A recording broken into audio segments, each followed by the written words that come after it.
What's up, you? Shut up, dude. What's up, you YouTube maggots? I'm just kidding. Not. Anyways, let's get to this. This is the Domination Master title that we're going to be going over. I'm going to turn on the sexy music real quick. We're going to talk about spawns on this map. Overflow is hands down the best map to get this challenge done on.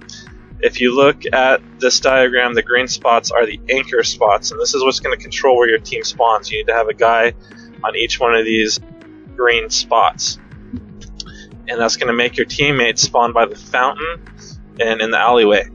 So definitely give this a good look at. And the red line, or the orange line I guess, is where you guys should not go past, alright? So I'm going to show you guys the goal right here. You want to have the enemy team spawning over by the boat.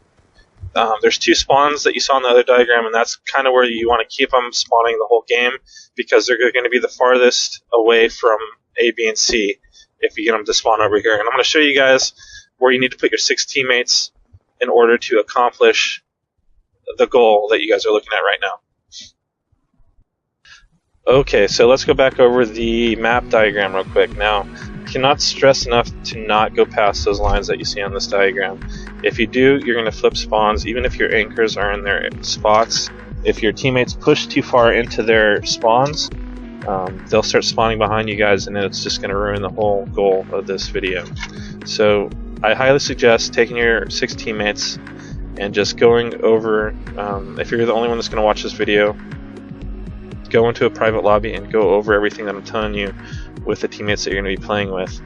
Now I'm going to go over with you guys real quick just kind of what it looks like for each player, kind of where they need to be playing.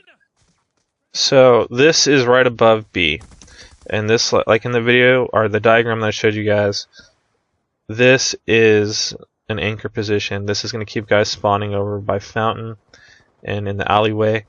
And so I highly recommend whoever's going to play this spot to use a tactical insertion. All the rest of the players don't really need to use it because they'll be spawning close enough to the A and C flag. And as you can see, I have a teammate playing the bank area right there. As long as he doesn't go through the door, the bottom, and he doesn't go up top, he's safe. Now this area right here is going to get the most action. Whoever's your best player that you're going to be playing with on whatever night or whatever that it is going to be when you guys do this. I don't know if I even made sense right now, but your best player should be playing this spot. You need someone to be covering his flank side. So this is also an anchor spot right here, and this is going to keep people spawning in the alleyway. And this guy needs to stay here pretty much the whole game. And it's hard to take that guy out because he is head glitching around that box, so it's great. And then this is one of the other anchors, and the riot shield is hands down a genius way to do this. My teammate founder figured this out, and it's just hard to get someone out of this window. And that's a clip I want to show you guys. The guy's trying to snipe him, can't kill him because he's, you know, just hiding behind. It's a nasty head glitch when he does it that way. And then this part of the map gets the least. I mean, he's going to see some people, but this is probably where you say your player has 3 bars or whatever. He's not you know, sometimes you play with people and they have 3 bars and you have 4 bars. I would say you put your 3-bar player in that back corner, and this spot right here is just kind of just keeps pressure from them trying to come through B. And now I'm going to show you guys the player. This guy's the Swede. He's one of my teammates. He needed to get this title, and I'm going to show you guys kind of in real gameplay kind of how this whole thing gets put together, and if everyone does their jobs, kind of how it plays. Alright, so this is him going straight for C, and the hardest thing is getting the flags capped at the very beginning. You have 5 minutes to do this, so you have 2 minutes to cap all 3 flags, and then you need to hold them down. So I highly suggest having 2 guys run straight for the flag that's farthest away, and then you have 1 person stay back and cap C, while the other 3 or A, whatever one you guys spawn closest to, and then have 3 guys go for B. And then after you get B, everyone get in their spots. So the hardest thing you guys are going to have in this game or map is capping all 3 flags right at the beginning. So that's why I say don't focus on getting that 50 points at the very beginning. You guys just need to run straight for the farthest flag. Take the alleyway side, run for it. And as you can see here, Guardian and Sentry Gun and Attack Chopper are probably the best score streaks you guys can use if you're trying to do this. If you're doing the cafe side and you're going to be anchoring in there, as you can see with that video, you play with a riot shield, LMG, and use trophy systems, because it really does help a lot in that position. And then you'll see later in the video he comes over here with the LMG, and I almost suggest playing this spot with an LMG just because, not at first, but after you guys secure your spots and we have the spawns are secured, which you should be able to do after you cap all 3 flags,